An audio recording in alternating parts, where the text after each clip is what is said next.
Julián Manriquez Botello, trained as an architect, but I always think of myself as a thinker before an architect. And the phrase is, or the question is, what comes to my mind when I read the wet dream of design is the reggaeton.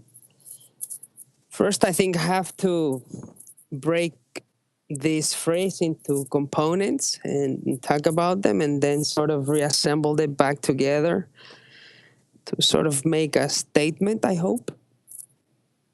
And so obviously when we talk about a wet dream, it's a physiological reaction to, I guess, mostly teenage years when the hormonal activity is at its peak.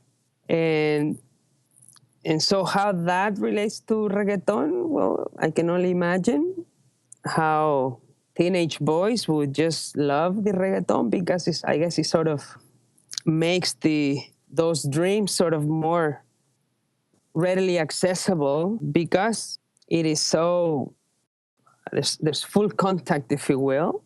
And it's quite interesting because I think reggaeton and the way it's danced and all that grinding, in a way, it's a female reaction or a docile behavior to an animalistic instinct, at least the male side of things, to fight for a female. And I think that it could be the design approach to maybe a more civilized society where the female actually sort of tests males in that way before making a choice. And so it takes out the need for any violence by the males. And so how does this link into design? I think is quite an interesting proposition because when designing, one tends to sort of, like we say, rub on the idea and just keep rubbing. And at least in Spanish, it's manosear, which is sort of, it sounds dirty because it's almost like groping the idea of something in order to arrive at a final design.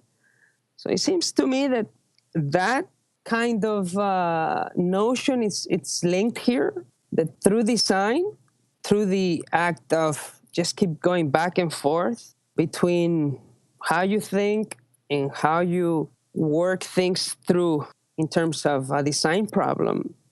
Seems to me that that's the link between the reggaeton, the grinding, and then how the design process sort of, it's sort of dirty. It's dirty. Not that I want to make the reggaeton into a moral issue, but design, it's a dirty process. And so it seems to me that in that way, it sort of links these two things. And ultimately, I think it's through design that we might come to a more civil society. And maybe reggaeton is part of that.